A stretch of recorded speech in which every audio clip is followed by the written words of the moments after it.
are high, and that's good. And that is exactly what we're trying to do with this now coming first keynote speech at our conference for the next 2 days. And some of you in the Netherlands might know Volkert Engelsman. For those who do not know, he's the CEO of EOSTA, but even more famous for something that he did last year. You know, the Dutch king always holds a speech somewhere in September when the new budget is out. So the throne speech, so to say, to the parliament, to both chambers of the parliament, and also, of course, to all the Dutch people. And there is an NGO here in the Netherlands called Urgenda that said, well, we should potentially have something on sustainability, a sustainable throne speech. And it's like the alternative Nobel Prize, if you want. They did that for a couple of years, and last year they asked Volkert to hold that speech. And when I heard that speech and got to know a little bit more about EOSTA and his company, I was thinking, he's kicking ass. He's really at the forefront of that sort of corporate thinking that we want to see corporate leaders to have. So EOSTA, he's definitely going to say a couple of words about EOSTA as well, is one of the biggest distributors of organic fruit and vegetable in the world, and founded, I think, somewhere around 1990.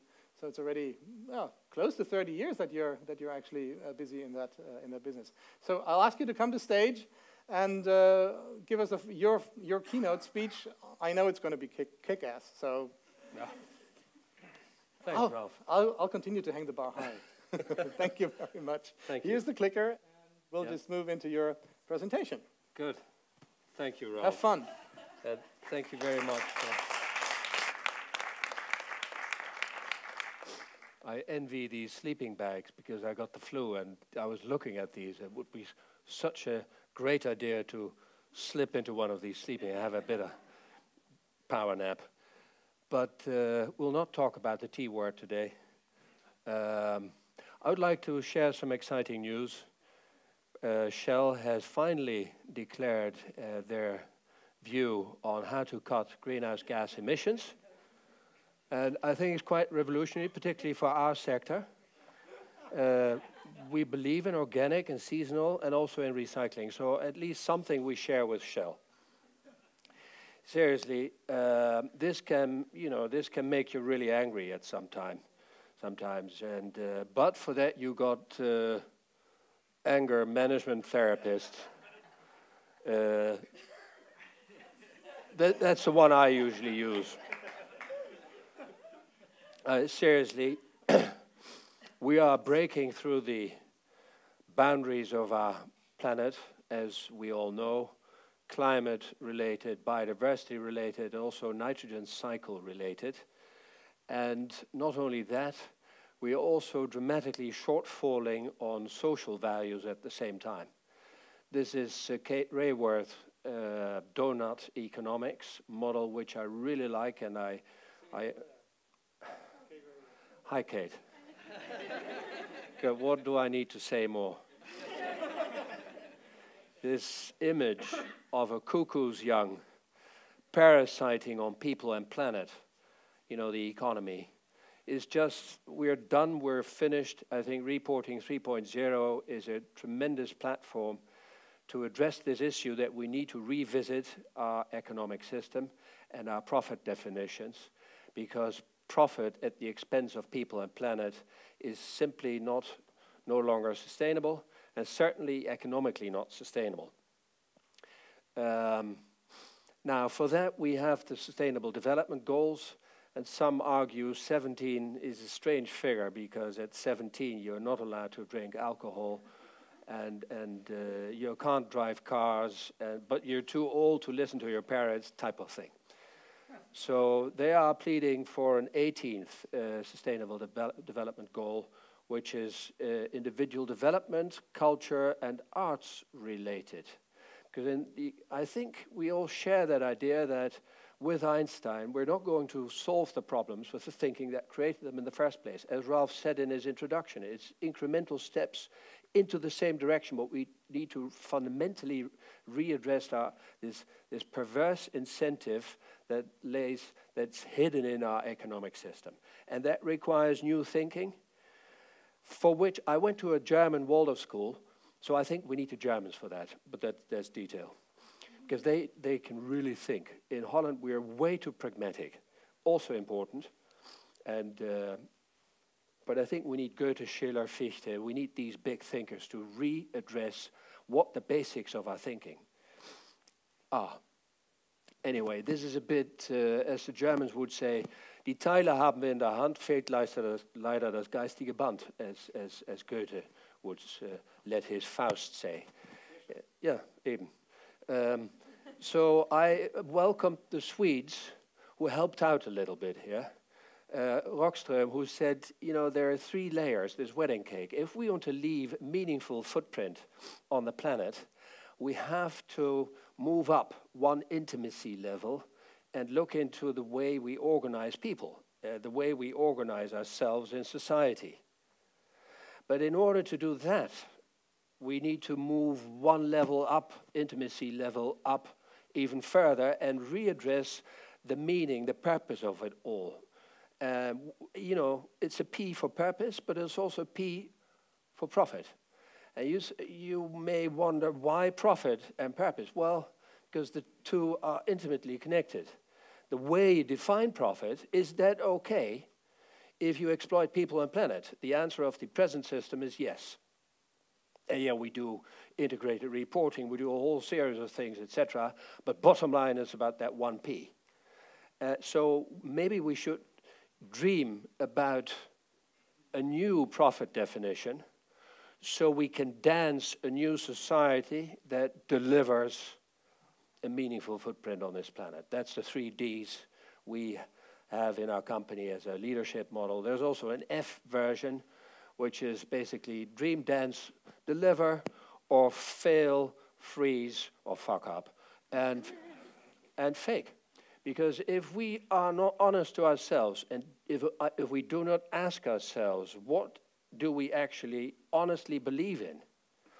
You know, in spite of what all the MBAs try to teach you, what are we, you know, then we're fake.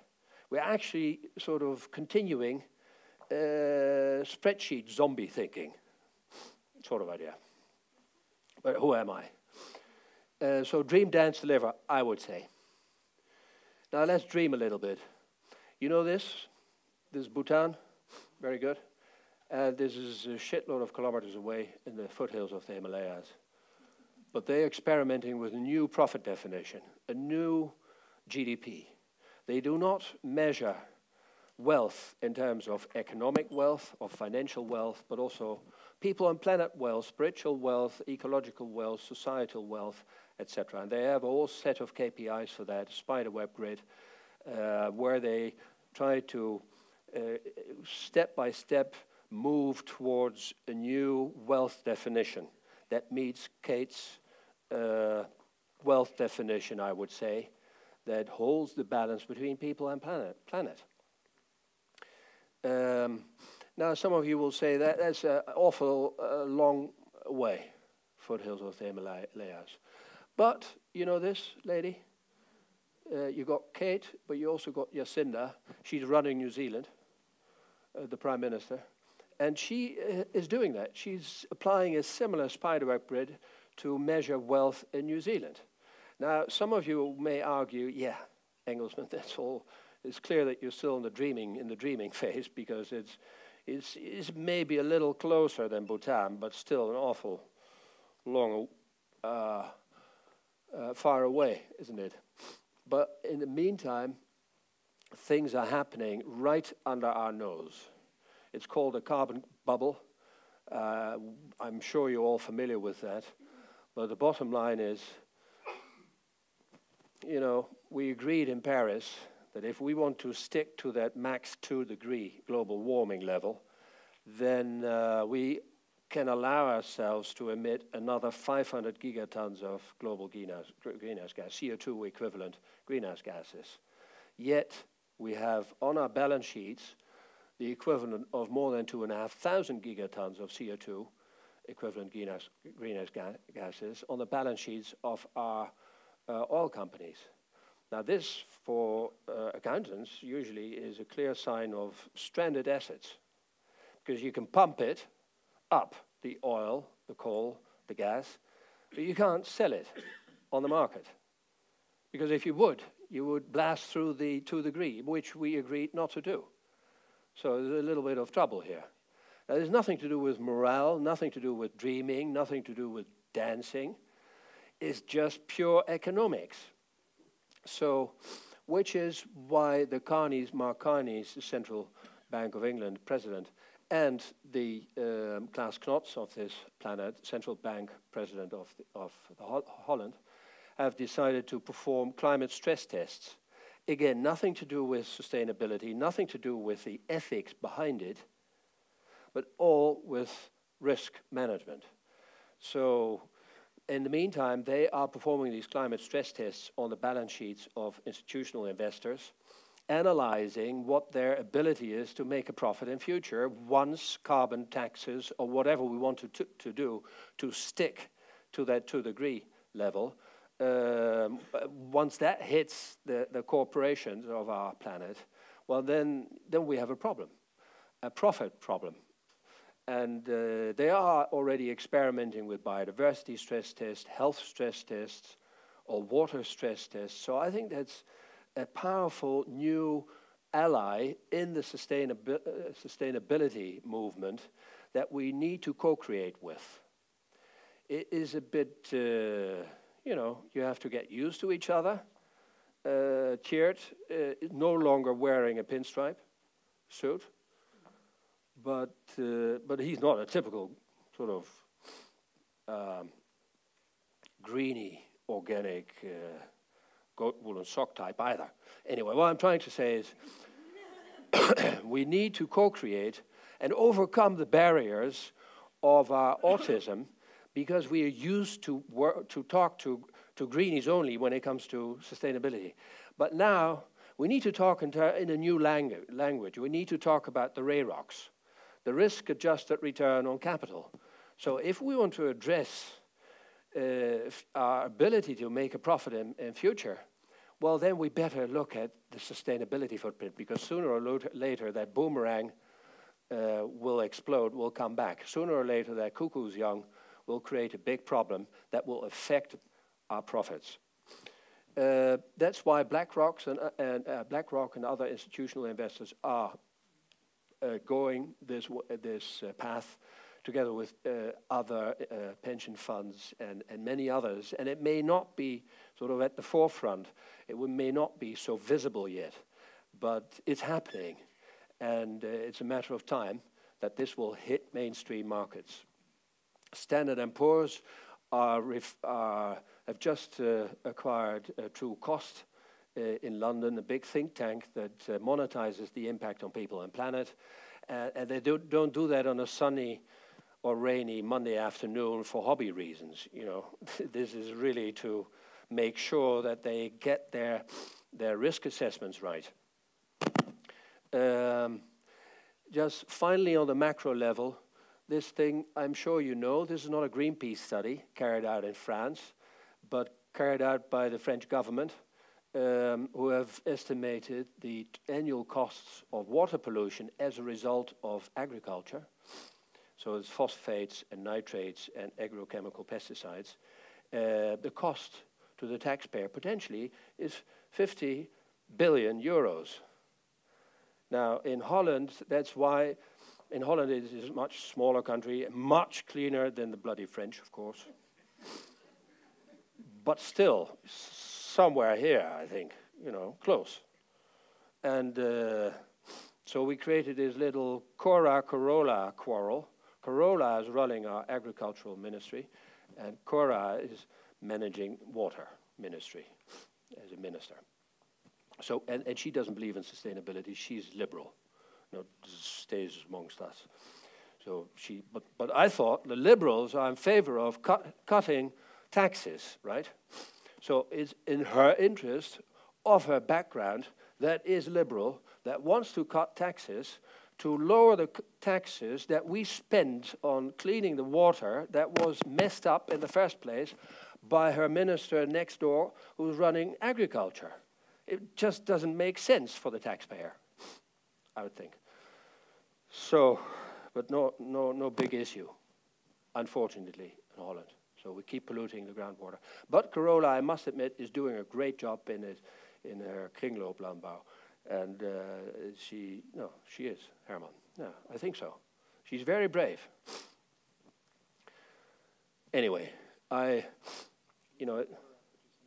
fine. I need a sleeping bag. But I would also like to zoom in a little bit because who am I to talk about these macro things? We're just a small greengrocer in Waddingse and Best. So I would like to talk about that business reality, micro level as well, and share a little bit of our sort of first big steps in what we try to do, how we try to address that.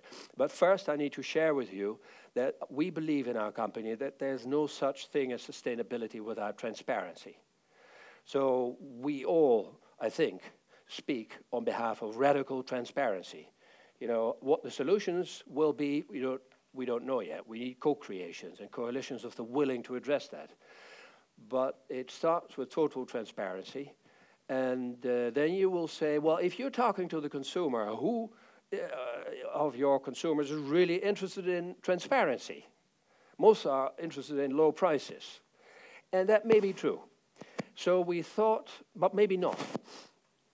So we thought we need to execute scientific research, which we did. Actually, it turned into a PhD, but a sort of one-pager PhD of what the consumer of the past looks like and what the consumer of the future looks like. So here comes the PhD number one, because we did two.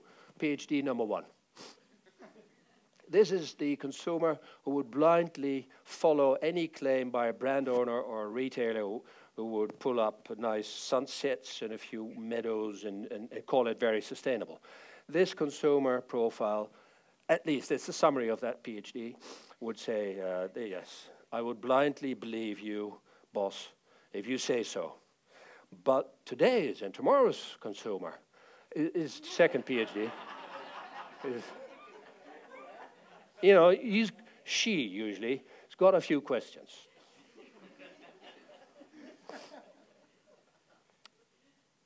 So that's it. That's how far our consumer analysis goes as a greengrocer. And then some would say, yeah, but that's a minority. The vast majority will be sitting on the couch, watching Netflix, eating crisps, potato crisps. Yeah, that's true, but change has never come from a following majority. Has and will always come from a trend-setting minority. We call her Connie Concerned, because it's usually a Connie and usually she's got a concern. There's also Eddie Extra and Annie Airmile, but we won't go there now. What we thought, okay, let's talk to Connie. Let's talk to this trend-setting minority, and even if the vast majority is not interested in it, we'll talk to that minority that will define tomorrow's reality of the market. So this is what we do. We just whack a little stamp on all our fruits with a QR code, and you can scan that with your phone, and then you end up with this website where you can see what the farmer is. It's like storytelling. Okay? Yeah. The technical guy is getting concerned a little bit. So, storytelling, but not only about the individual story, also about the story about people and planet. So we've decided to define people and planet in this sustainability flower that is people and planet related. Shall I move to a, yeah, better, huh? Can you switch me off and my flu too, please? So, without going into detail, this is people and planet driven and is related to the various capital varieties, natural and social capital varieties that you may know. Back again. Yeah, okay. That you may know from the natural capital protocol and the social capital protocol. We've also tried to align these KPIs with the Sustainable Development Goals, and some match more than others, some we don't have a connection with, but that's not the point. Select the Sustainable Development Goals and make sure you are connected to the SDG community, because it's the only community we have on this planet, global community, and the only agenda we have to get out of this mess. So I would strongly recommend to, go SDG. But we also try to align our sustainability indicators with all these compliance, all this compliance explosion. So if you want to sell to a retailer like Albert Heijn or Sainsbury or Marks and Spencer, then you need to have a compliance certificate. And it's BSCI, Business Social Compliance International, or SMETA, or ETI, or Global GAP, or Global GRASP. I mean, there's a total tsunami of abbreviations, and the short of the long story is that if you want to have such a compliance certificate, it costs the grower, not you, the grower, 5,000 per product per abbreviation, minimum, but usually 10. So we try to make this sustainability flower into a one-stop shop that yields retail-specific compliance, which we succeeded almost with. So that's a nice collateral advantage, because retailers have this strange attitude that they will talk about sustainability, but you got to do the homework. So then we decided, okay, we will not only measure and manage and market sustainability, but we'll add another M called monetization. And because of the point I was trying to share with you at the beginning, and there are fantastic initiatives, True Cost, but also True Price, and accountancies who are embarking on not just reporting on sustainability, but also reporting on sustainability in a monetized way. And now the critics will say, you can't monetize everything. That's true, and you shouldn't either.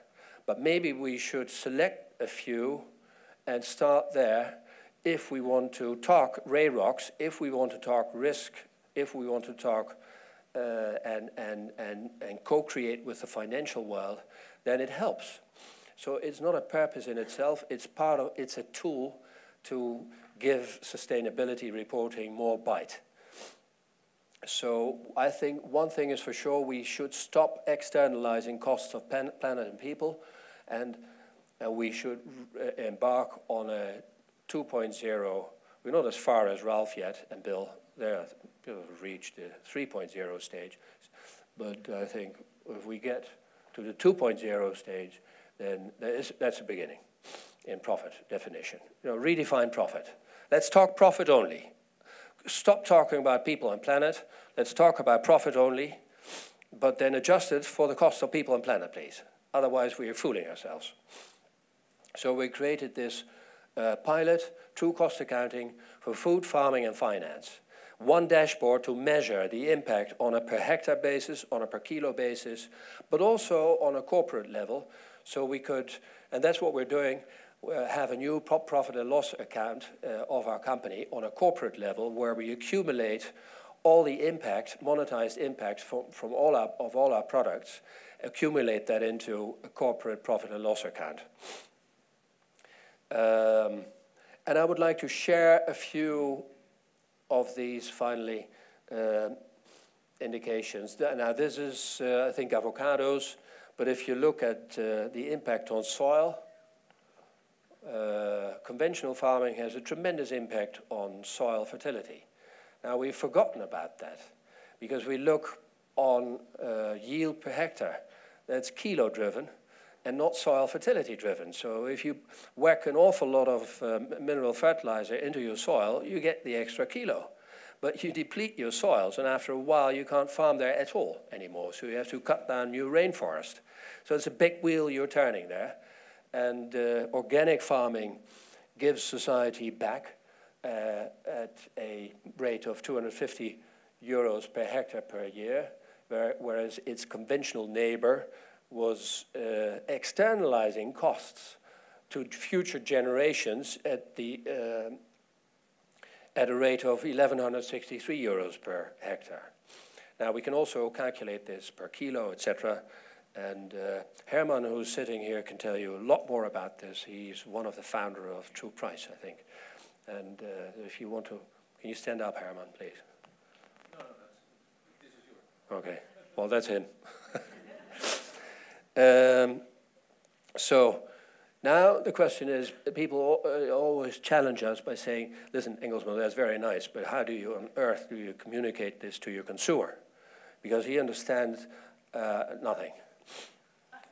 You know, there's monetization stuff, that's for academics. The consumer won't understand. So this is how we communicate it. You know, trying to explain organic is not too expensive, conventional is too cheap. If we keep externalizing costs to the, at best, the taxpayer, but usually to future generations. So it's not very strong, I think. It's a beginning. Any better idea, welcome. So we also decided, let's do some campaigning as well. So we put some compost and basil seeds into these tomato cartons, because we said at the Year of the Soil, together with FAO, the soil is the limit, not the sky, and organic is a soilution, and you, dear customer, can become a soilier. Now, the pacifists in my company didn't like that, so we converted that into soil mate, a more sort of softer approach. And you could win a prize by digging up a little pavement stone and put up a little guerrilla farm, ideally at an illegal place, ideally, and then YouTube it, ideally whilst the police is trying to stop you. That was the idea. And then you could win a prize to Egypt, where we have friends, Sechem farms, who have converted Sahara Desert into fertile biodynamic soils. But it was, you know, 2015, so that was a bit shaky there, Arab Spring type of shaky. So we said, now we changed the destination. Who wins the prize can go to Syria. That's a joke. So, and then usually if we say these things in Waddinxveen West, nobody listens. So we teamed up with a few other people, like Desmond Tutu and Vandana Shiva, and even Jose Graciano da Silva of the FAO joined in, and Julia Roberts and the Dalai Lama. That really helped. So talking about co-creation, on your own you're nothing. I think we need to co-create. We need to unleash the powers of the coalition of the willing. Yeah. The guy with the headdress on the right is not Prince Charles. He's on the left. Wales got a lot of dynamics in the last couple of days. True. Sorry about that. So, water. This is how we communicate water. Bioorganic grapes save 25,000 liters of water. We all know the coffee and meat example. I think meat is 15,000 something liters per kilo meat. I mean, isn't that amazing? This is communicational gold, marketing gold. We need to use that more. Because why 15,000? Well, because of soils. Who can't hold the water? So the water holding capacity of soils is simply destroyed by mineral fertilizer. I'm not complaining about mineral fertilizer, but I'm complaining about the fact that we are not transparent about the impact on water holding capacity, not to speak of biodiversity loss and as a result of monocultures. But before I start attacking Bayer Monsanto, who are already tremendously suffering, the poor buggers, is not the point of this discussion here. So, climate is not very strong, I think. It could be better. Now, I would also like to show this, because people warned me and said, don't go the health claim. Don't do the health claim thing. That's very dangerous. You get all the authorities on your neck. You can't say the organic is healthier. You can't. Because there's an equal number of studies that say that organic is healthier, as there is another number of studies that say that you can't say that. So, you can't say that. So that, you know, it's all these studies that Bayer Monsanto is using when they prove that there is a correlation between cancer and Roundup, but there's no immediate causal, how do you call that? Causal relationship. I always thought, interesting. There's an awful lot of studies that prove that there's no causal relationship. Yeah, there is a correlation between cancer and Roundup, a one-to-one correlation, but there's no causal connection. It's like, anyway, let's not go there. So, health. But then we used the WHO template to measure health, which is the DALI calculation. I don't know if you're familiar with that. I know I wasn't. It's an abbreviation for disability adjusted life years. Have you heard of that, Kate? Okay, yeah, good. So you measure the impact of health, and then it shortens your lifespan, and then you can't be productive for global GDP, sort of. That's their definition of health. That's how they monetize health. So we took all the residue incidents on conventional apples, which we took from the EFSA, European Food Safety Authority, and then compared that with organic, the incidence on organic apples. And then we threw that through the DALI calculation and ended up with 14 cents healthier for organic apples.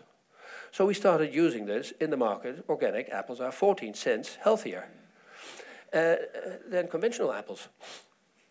Now, we all know that health is more than just absence of disease or pesticides. I know, but it was too nice not to use. So, because then they started attacking us, all the authorities, and we said, no problem. You call the guys on the Zuidas. You don't know what the Zuidas is, but that's where EY is based. Because they did the calculations and signed off for these calculations, the true cost accounting. It was great fun, I can tell you. So no complaints any longer. The EY's backing us, and that helps. Living wage is planet-related issues are difficult enough to monetize, but people-related issues are very difficult. So we are embarking on this living wage criteria now to address the social shortfall that starts with this enormous gap between the haves and the have-nots. So I thought, that's something we can monetize and communicate on the shop floor. By the way, if we do this, it's illegal because the retailers don't like this. They don't want us to talk to the consumer. So we have to go, most of the cases, we have to go underground, undercover. So we put kiwis in on a tray, and then we shove a little flyer underneath, and then we abuse the bureaucracy of the retailers who are so slow that they usually find out 4 weeks later. And then they warn us, and then we say, oh, really? And then we do nothing. And it's great. They're so bureaucratic and so damn slow. It's really helping sustainability enormously.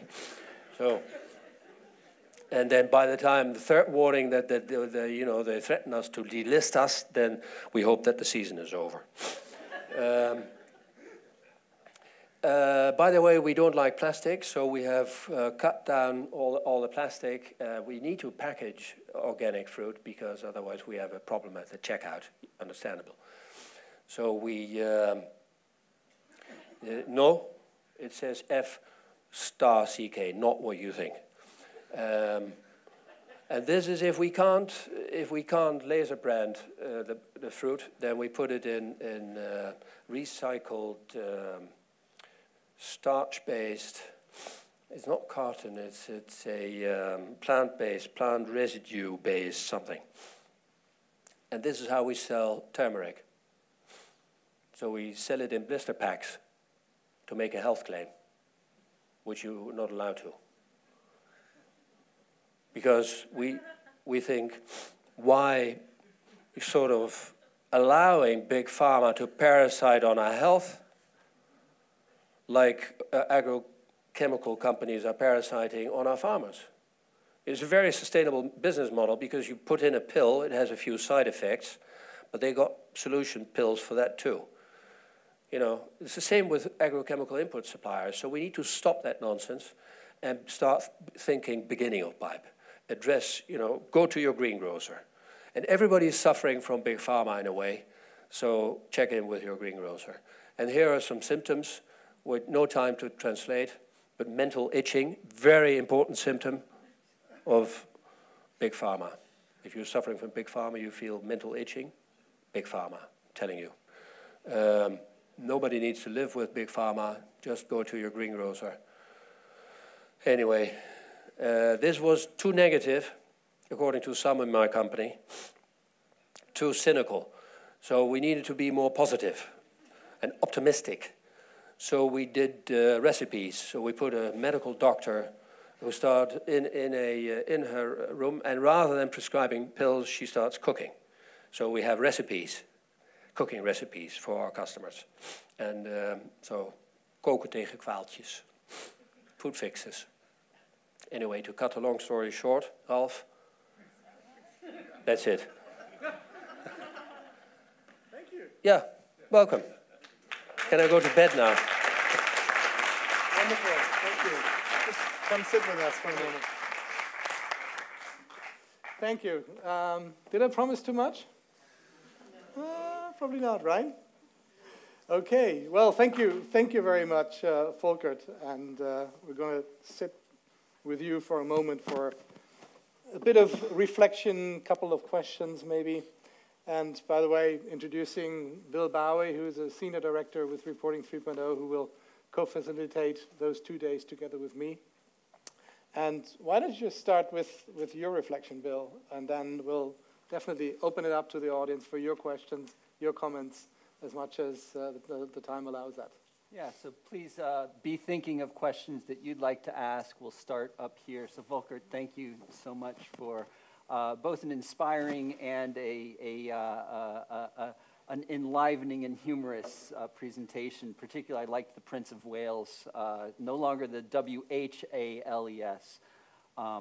But to the presentation itself, as Ralph mentioned and as you pointed out, the thresholds that are embedded in Kate Raworth's donut are key elements of the Reporting 3.0 thesis, if you will. And so you pointed out how EOSTA is moving towards integrating that into your measurement system. So I'm wondering if you could just speak a little bit more about how you are taking the impacts, both the cost and benefit approach, and integrating those ecological ceiling and social foundation thresholds directly into the measurement systems that you are applying. First of all, thank you for asking, Bill. First of all, I think it is about a journey. And so any step helps. If you put up the threshold too high, it usually doesn't work. Thou shall, etc., meet.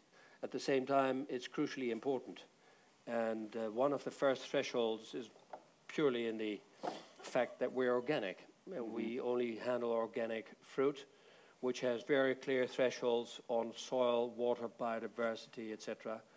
A lot of our product is fair trade certified, so there's another, or fair for life. So there's, it's another framework for thresholds.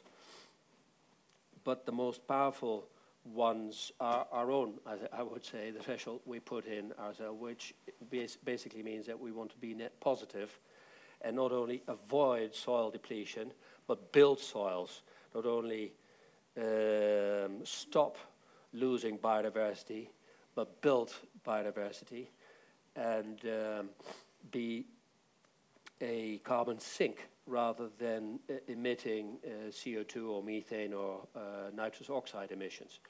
which, by the way, are mostly agricultural related. 30% of all greenhouse gases are agriculture, food and agriculture related, half of which nitrogen oxide related, which is mineral fertilizer, which is on the is one of the planetary boundaries we are blasting through. So that's the answer. Okay, yeah. Thank you. Well, you mentioned the question of net positive, and one of your slides really points to the question of netting. And you also talked about monetization. And so I guess one question is how to square that circle of, monetization does a great job of giving us a common denominator, if you will, so a common reference point against which to measure things, but it's also a reference point that sometimes goes against ecological and social health. So maybe use soil or the living wage as an example of how you're working with determining that notion of net. What is your baseline for determining the difference between net positive and net negative? Using either soil or living wage as an example of that. And monetization. Well, the question is, how do you monetize that, or have you not cracked that nut yet? Probably not, but what we do, Bill, is we take, for instance, greenhouse gas emissions in a way easy to monetize. If you put a certain price on it, and you can argue which price, which is also sector dependent, then you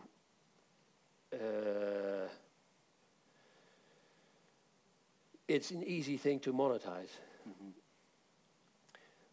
I'll come to the threshold question. Okay. If you take, for instance, water is relatively easy to monetize as well, because we have the tremendous work done by the water footprinting network. If you take soil, impossible to monetize, but we are monetizing it. So what are we monetizing?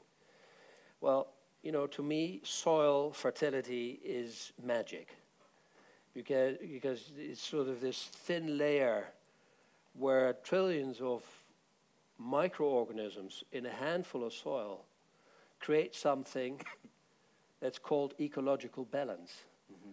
It's sort of this thin layer where terrestrial and cosmic forces meet each other in a symphony that of millions of organisms. To me, that's magic. So I think it's completely a complete illusion to monetize that. But what you can monetize is organic matter, which is an indicator. It's a sort of the dead corpse footprint of all that soil life. Okay. So that is something you can monetize, and then we're simple greengrocers in Waddinxveen West, so we believe in this 20/80 rule, where you apply 20% of the KPIs that define 80% of your footprint, and we leave the rest to the scientists, just to make speed and to move up. And the other reason, we didn't invent true cost accounting. I think pioneers like True Price and True Cost and others did. Right. But the moment they started doing it, I thought it makes total sense. If that's the language we want to talk, we move out of the green bubble and we descend into the DNA of the financial language, sort of objectifying it at the same time. Because some say, do you believe in climate change? No. Yes. Do you believe in organic? No. Yes. But all of a sudden, it's no longer about belief. It's about a common denominator where you can. You can't monetize the impact of the price of an ice bear. Neither can you monetize empathy or social. But what you can monetize, you should monetize, because that is a building block in accelerating the discussion towards transition to a new economic system that includes rather than externalizes costs of people and planet. Okay. Now, I haven't addressed the living wages, but that's an easy one too. Yes. Living wage is essentially a threshold baked into it. Quite. Yeah, okay. Great. I would actually point point one question, because that triggered me a lot when you said it. You showed your sort of civil disobedience towards the retail sector, which is beautiful. And when I looked at the work of Truecost a couple of years ago, when they came up with their first study of what would it cost and what would it mean for certain industries if they paid the true cost of the damage that they cause, I was expecting, well, that would be the death to the fuel industry, for example, or oil and gas industry. But what came out, but what came out of that study, it's the one with the biggest footprint there is retail. And I was very much surprised about that. So how do you see that civil disobedience moving on? These people need to learn their message. How can more collaboration happen that they finally understand the role they have to play? I think that depends on karma. That's it? Yeah, basically. If we want to no longer get stuck in our circle of concern and move in our circle of influence, then we need to look at the people who cross our paths and see the karmic challenge, because that helps. Otherwise, you get depressed. And of course, I talk about retailers as the next generation Neanderthals, but we all know what happened to the Neanderthals. So it's not my karma. I can do within my sort of circle of influence what I can do. And sometimes it's a little naughty, sometimes it's more serious. Okay, right. Okay, great. Well, let's open up to the audience, and let's do a couple of questions at once. So maybe take Daniel. I saw Anthony's hand. And we have microphones that'll go around, and Kate. So let's do that for the first round, Daniel, Anthony, and Kate. So let's start with Daniel. And just to say your name and any affiliation that you wish to. My name is Daniel Wahl, and I work for Planet Earth. And I was wondering, in your line of business, the distribution, the transport cost is quite significant in terms of impact. Have you looked into re-regionalizing your supply chain to really look into where food is grown and how to get it to the local market and build sort of decentralized networks? Because I imagine that would increase your costs enormously, but it would create a lot of impact. So that whole question about distance of food traveled and re-regionalization. Yeah, maybe go ahead and take Kate's next to cut down on the transportation to Anthony. Hi, I'm Kate Rayworth. I'm delighted you find the donut useful. You worked for Cargill. Yeah. I'm really interested to know, at a personal level, why, how you changed, because the power of a positive example of somebody who's a little bit like me, that I could become more like them, is extraordinarily important. So I'm just curious why you changed, how you changed, what was it, what you experienced, what you saw, and how you use that to influence others who might similarly change. Why don't we just take these two questions first and then take Anthony's as a second round? Yeah, Daniel, first, thank you very much for your question. I think that's the answer, decentralization. And what you see in the energy fields is also happening in the food market, I think. It's already happening. And blockchain-driven technologies to redistribute power and energy is where the future is, I think. That's why I like Jeremy Rifkin's hydrogen revolution. Mm-hmm. It's not about the technology, it's about redistribution of power. And so I think that's where the future is, and it's already happening, and supermarkets are losing market share to regional initiatives, particularly in the UK, interesting enough. By the way, the biggest footprint in food is not in transport, but in packaging. That's what we do all these sort of full life cycle footprinting exercises. And that will be solved then as well as certification and compliance nonsense, etc. It's sort of a nice bridge to Kate's question about Cargill. It's all to do with anonymity.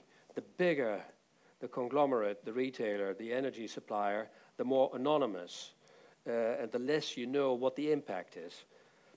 And Cargill, I started there after my study at a management traineeship, and we were not allowed to stay anywhere longer than half a year, interesting enough. So at first, when you're 24 years old, that's interesting, because you move to Singapore and to Moscow and to Sydney, and they move you all over the place. At the same time, I asked why this sort of threshold of half a year. And then they said jokingly, well, otherwise you get attached. Are you serious? Yeah, it's not good for business. If you get attached to the local situation, you know, you might sort of feel morally responsible for what you do. It's not good for business. No, I know. So that's why I thought, at some point, I decided to stay there for a while because I wanted to know more about sort of their thought leadership together with Monsanto, their evil twin.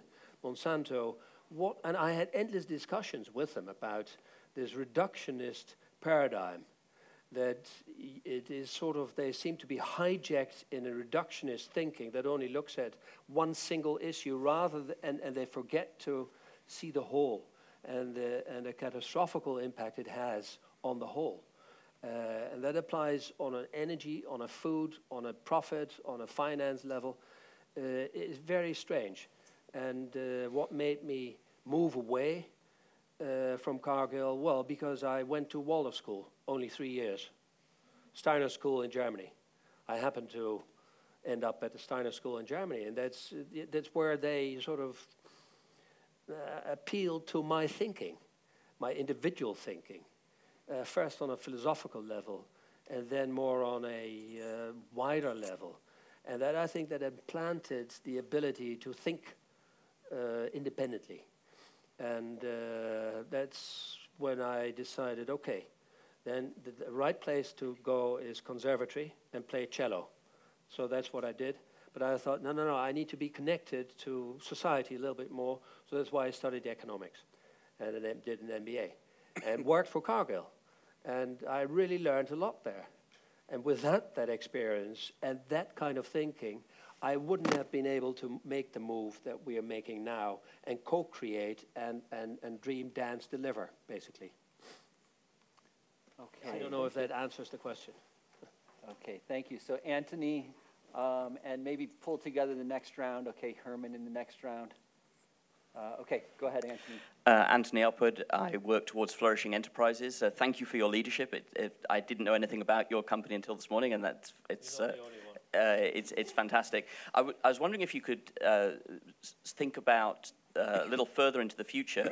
Obviously, organic are the cats in your to use your analogy. It's the cat thinking, but yet at some point we need to normalize organic, right? And we need to take away that adjective before the thing, before the avocado, and put a new adjective before what's currently considered the normal avocado, you know, the bad avocado. What's the positive maverick approach to denormalizing what is currently currently normal, and normalizing organic in that way? How can yogurt become just yogurt again? How can an avocado just become an avocado again?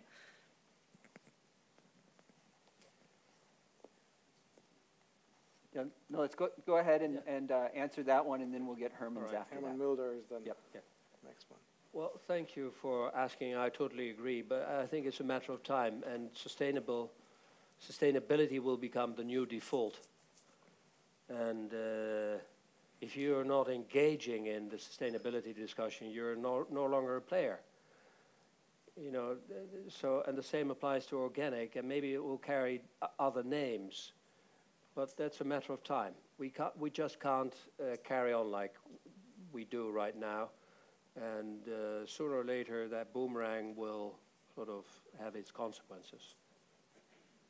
it's in motion, you're saying, and we just have Totally. to keep doing what we're doing. Yeah. Herman, please. Thank you. Really great presentation, Volkert. We are proud of you. I have a question. No, first I have a comment on the monetization. I absolutely agree with you that it doesn't give all the answers, but it at least helps us to ask the right questions and then see localized what type of solutions need to be found. I have a question for you. We will have possibly a new cabinet by the end of the year. We will have a new commission in Brussels. What can governments do to accelerate, broaden, deepen our mission? We're talking about competition law, we talk about purchasing and contracting business, disclosure. What should be on the agenda as the low-hanging fruit to accelerate our agenda? Go ahead. Yeah. Thank you for asking, Herman. And thank you, an extra thank you, because usually it's polarized. Is it sort of, because governments say the public sector, the private sector needs to solve it, and the private sector says we can't do anything as long as the public sector doesn't do anything. So obviously we need to co-create.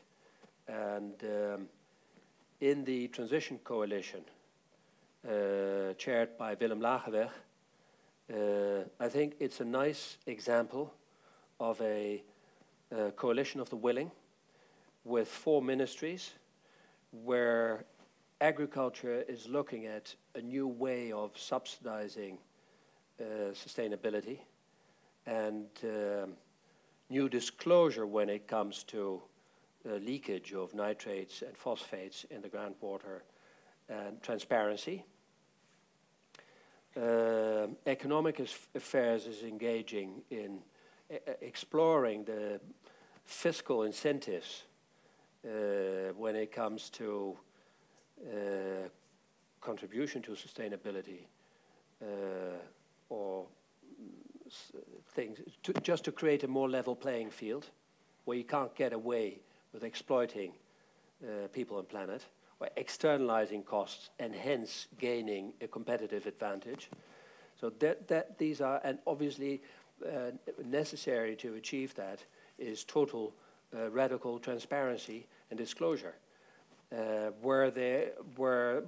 which is where the financial sector comes in, the Transition Coalition, to look at financial disclosure and reporting tools for corporations. And the reason that also the meat industry or health business, etc., is engaging here is because it's all interrelated and there is no single bullet solution. So we need to co-create and unite the powers, the coalition, and create coalitions of the willing that can move forward and provide a forum for the next government, if not for this government, to move. And other than that, I'm not a public sector specialist, so probably Kate knows the answer. Okay. We have 5 more minutes of Q&A time, so let's gather, say, one last round of questions. Okay, Jesse and Jorg, and any, yes, I'm sorry, I don't know your name, so you'll introduce yourself when you say so. Yeah, also, thank you from my side here, really nice presentation. I would have one question. I mean, you're referring a lot about the SDGs in relation to what you're doing. How would you see the impact SDG and ICT, so information technology, how is information technology supporting the SDG, and how can they support, or should they maybe even deeply linked into where can ICT support the SDGs in the future even better and make this visible to the community? Okay, and let's go ahead and get those, the next 2. There's Jesse and yeah, and remember that we've only got a few minutes, so frame your question in a way that can be answered in a relatively short period of time. Yeah, I guess I'm asking about the accounting methods that you're using. Most of it sounds like impact accounting of operations that are directly traceable, but businesses are also economic systems and have economic impacts. And do you ever try to account for those? And I did a study that indicated that 80% of the environmental impact of businesses, at least, was going to be through the financial demands through things other than direct operations, like paying people and government are two of the biggest ones, that those are some of the biggest impacts of any business, but we don't count them. Do you ever, that is, of course, what connects us to the whole system, and it's the whole system that is causing our trouble. It's not the little farmer. So how do we, do you think about how do we find our role in the whole system? Okay, great. And back, straight behind you. Okay, so I'm Chris. I'm just a casual business student, probably just like you were in the young years. Also a classical pianist, so maybe I have some overlaps here. But stumbling upon sustainability, I always hear the word transparency, and it's always been mentioned a few times, but I wanted to know what's your view on transparency in a whole, because we've heard it earlier, it just takes some time to everyone to adapt to become the new normal. What nowadays the avocado is an organic avocado, and we know it as that. But what's your view on overall transparency in any way, meaning from corporate businesses to government, and is it really that necessary? Okay, so we've got those three. Do you have those? Yeah. Okay, great, Welcome. great. ICT, I think huge role. I'm not an ICT guy, so I'm not really qualified to answer the question, I think. But if it is all about radical transparency, and I believe it is, we can't be transparent enough, then ICT obviously plays a crucial role. It's as far as I can get. How precisely and what role blockchain-driven models can play, I think, very important. But I only know that because my son is into that stuff. So he tried to explain this to me. Sorry for not being able to elaborate more on that. It's a simple lack of knowledge. Your question, I'm not sure if I understood your question.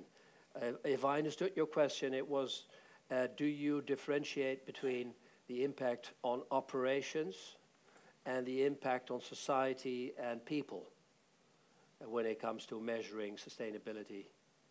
Is that right? Yeah, if I can sort of give my interpretation, it's that accounting for the full impact of economic activity, not just your own operations, but the impacts of employing, the impacts of supply chain, the impacts across the full value cycle, as we would call it. Yeah. Well, if you look at the protocols developed by the Natural Capital Coalition and the Social Capital Coalition, within the social capital is jobs, is government, it's all reflected in a certain category of capital. So I think, yes, it is. Okay. And your question about radical transparency, you're asking me if I think that radical transparency, if we need be totally transparent. Well, yeah, because nowadays we have so much influx of everything over media, and we have so much input that we can't process that. yeah. Like every person Okay. news here and there, and sees, okay, H&M just published their sustainability report, and then it's like, oh, it's a two-pager. It's nice, fantastic for everyone. Yeah.